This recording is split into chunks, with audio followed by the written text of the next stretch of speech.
मेरे जिगरी दोस्तों, नमस्कार। फ्रेंड्स, आइए आज हम सब थोड़ी सी बातें करते हैं दिमाग के माया जाल पर।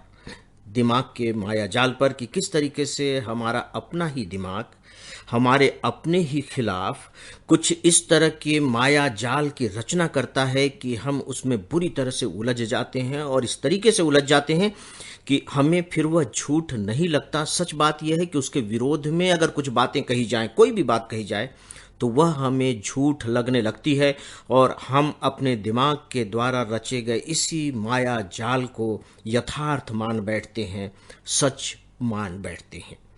इससे पहले कि मैं माया जाल के बारे में बताऊं, क्या बेहतर नहीं होगा कि हम पहले माया शब्द को समझ लें, क्योंकि इस शब्द से हम सबका बहुत गहरा परिचय है और सच पूछे तो बचपन से ही कहीं न कहीं हमें यह सुनने को मिल ही जाता है कि ये जो दुनिया है यह एक माया है।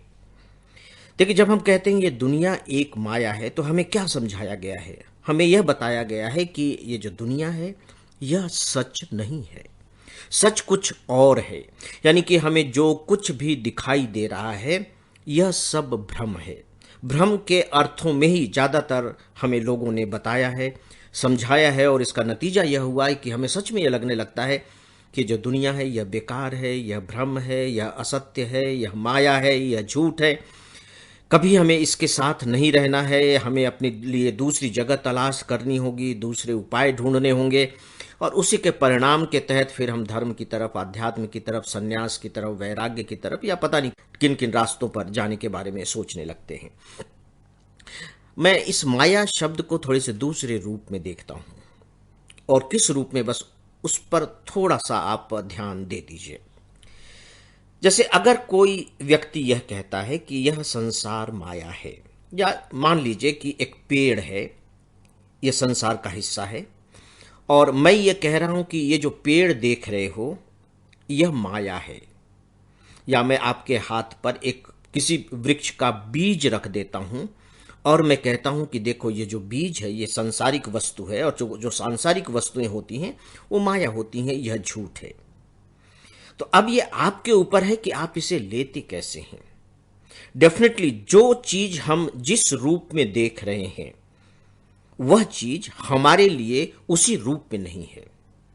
आप यूं कह लीजिए कि एक जो पेड़ है वह पेड़ सबके लिए एक जैसा नहीं है, या आपके हथेली पर मैंने जो बीज रखे हैं वे बीज भी सबके लिए एक जैसे नहीं हैं।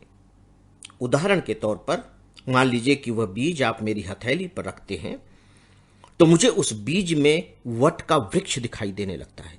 मुझे वह बीज बीज न दिखाई दे करके लगता है कि अरे बाप रे, इसके अंदर तो एक बहुत बड़े बरगद का वृक्ष है, और मेरी आंखों के सामने से वह बीज गायब हो जाता है और एक विशाल वट वृक्ष आकर खड़ा हो जाता है, जो जिसकी बहुत चौड़ाई है, खूब ऊंचा है, जिसकी जटाएं निकली हुई हैं, नीचे बिल्कुल छाया है, वो धूप को रोके हुए है और मुझे बहुत ठंडी ठंडी छाया प्रदान कर रहा है। तो अब आप देखिए कि बीज मेरे लिए बीज नहीं रह गया। तो ये हुआ कैसे? या यूं कह लीजिए कि एक पीपल का वृक्ष है और उसे देखने के बाद कोई व्यक्ति कहता है कि यह पीपल का वृक्ष है। ठीक है, लेकिन मैंने कहा कि यह झूठ है। झूठ क्यों है? क्योंकि मेरे लिए पीपल का वृक्ष नहीं है। मेरे लिए हो सकता है कि वह कृष्ण का रूप हो। तो कृष्ण का रूप किस तरीके से हुआ? क्योंकि गीता में कृष्ण ने कहा है कि मैं वृक्षों में पीपल हूं, तो मुझे उस वृक्ष में कृष्ण दिखाई दे रहे हैं। किसी को उस वृक्ष में ठंडी हवा दिखाई दे रही है, किसी को उस वृक्ष में उसके कोमल कोमल पत्तों का सौंदर्य दिखाई दे रहा है, किसी को उस वृक्ष में आत्माएं दिखाई दे रही हैं। आपने देखा कि पीपल एक है, लेकिन सबको उस पीपल में अलग अलग चीजें दिखाई दे रही हैं। तो ये जो अलग अलग चीजें दिखाई दे रही हैं ये क्या है, इसे ही हमें थोड़ा सा समझना पड़ेगा। इसका मतलब है कि मेरे लिए पीपल के वृक्ष का जो अर्थ बदला, या मेरे हाथ पर जो एक बीज था उस बीज का जो मेरे लिए अर्थ बदल गया, वो कैसे संभव हुआ? वह संभव हुआ मेरी अपनी चेतना के द्वारा, या यूं कह लीजिए कि मेरी अपनी कल्पना के द्वारा। उस बीज को मैं बीज के रूप में न देख करके एक वृक्ष के रूप में कल्पित करता हूं, कल्पना करता हूं कि यह एक वृक्ष है। तो अब आप देखें कि दिखाई दे रहा है बीज, लेकिन मैं उसमें देख रहा हूं वृक्ष। तो अर्थ बदल गया। तो बीज झूठा हो गया और जो वृक्ष है वो सच हो गया। ठीक इसी तरीके से एक पीपल का पेड़ है तो वो पीपल का पेड़, समाज ने उसे यही नाम दिया है, लेकिन वो सबके लिए एक ही जैसा पीपल का पेड़ नहीं है। सब अपनी अपनी कल्पनाओं और अपनी अपनी चेतनाओं के द्वारा उस पीपल के पेड़ को अलग अलग रूपों में देख रहे हैं। तो वह एक होकर भी एक नहीं है, वह कई अलग अलग रूपों में लोगों को अलग अलग दिखाई दे रहा है। तो आपको नहीं लगता कि यही माया है? क्योंकि जो दिखाई दे रहा है, जो कहा जा रहा है, जो बताया जा रहा है, वह वही नहीं है, उसके अर्थ दूसरे हैं।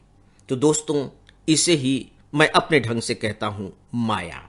अब आइए 2 दिनों के बाद जब मुलाकात होगी तो फिर माया जाल के बारे में बात करेंगे और फिर उसे अपने दिमाग पर इस्तेमाल करके थोड़ी बहुत समझने की कोशिश करेंगे ताकि हम सबकी जिंदगियां थोड़ी सी बेहतर हो सके।